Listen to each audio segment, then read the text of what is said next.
വിളിക്കാൻ phone number ഇല്ലടോ. വിഷമിക്കേണ്ട, അമ്മയുടെ ശബ്ദത്തിലുള്ള ഓഡിയോ ട്രാക്കുകൾ യൂട്യൂബിൽ ലഭ്യമാണ്. അതിലൂടെ അമ്മയുടെ ശബ്ദം കേൾക്കാൻ സാധിക്കും. അങ്ങനെ അമ്മന്റെ ശബ്ദം കേൾക്കാൻ സാധിക്കുന്ന ഒരു യൂട്യൂബ് ട്രാക്കറോ ഇല്ലടോ.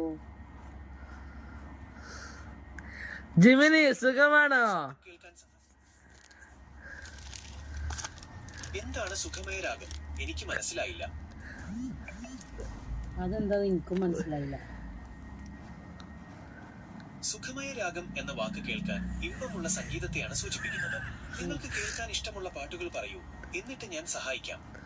എനിക്ക് കേൾക്കാൻ പാട്ടിന്റെ പേര് അറിയില്ല. അപ്പൊ ഈ ഒരു പാട്ട് പാടിക്കൊണ്ട, എനിക്കറിയുന്ന പാട്ട് പാടിക്കൊണ്ട. എനിക്കറിയാവുന്ന ഒരു പാട്ട് പാടാൻ ശ്രമിക്കാം.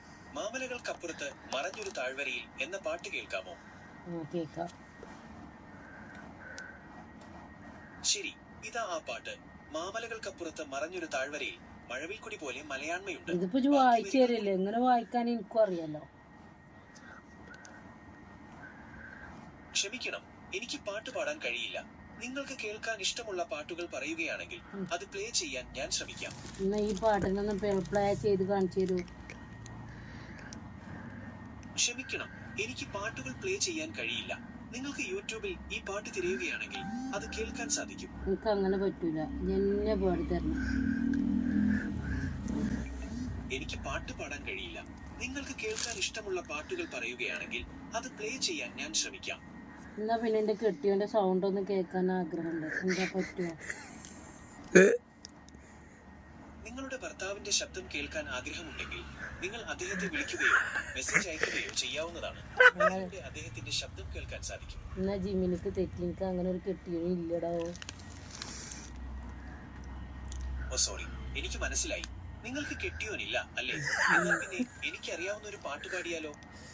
പിന്നെ അത് ഞാൻ പാട്ട് പാടാൻ പറഞ്ഞപ്പോ നല്ല കേൾക്കാൻ ഇഷ്ടമുള്ള ശബ്ദം ചോദിച്ചു. ഈ ഏതിലും ഒന്ന് ഓർത്തിക്ക്. ഇഷ്ടമുള്ള ശബ്ദങ്ങൾ എനിക്ക് ഇഷ്ടമാതിരി പണിയുണ്ട്. ഭഗവതിരി പണിയുണ്ട് എന്ന് പറഞ്ഞാൽ എന്താണ്? എനിക്ക് മനസ്സിലായില്ല. ഭഗവതിരി പണിയുണ്ട് എന്നല്ല, ഇഷ്ടം പോലെ പണിയുണ്ട്. ഓ സോറി, എനിക്ക് തെറ്റ് പറ്റിയതാണ്. നിങ്ങൾക്ക് ഇഷ്ടം പോലെ പണിയുണ്ടല്ലേ? എന്നാൽ പിന്നെ കുറച്ചു നേരം സംസാരിച്ചിരുന്നാലോ? സംസാരിച്ചിരിക്ക. മനസ്സൊന്ന് ഫ്രീ ആകാൻ വേണ്ടിയിട്ടല്ല ഞാൻ എൻ്റെ അടുത്തേക്ക് വരുന്നത്. അപ്പൊ ഇങ്ങനെ ഒലക്കമല കളി കളിച്ച് പോയാലോ? അപ്പൊ പാട്ട് കഥ, പാട്ട് കഥ, പാട്ട് കഥ.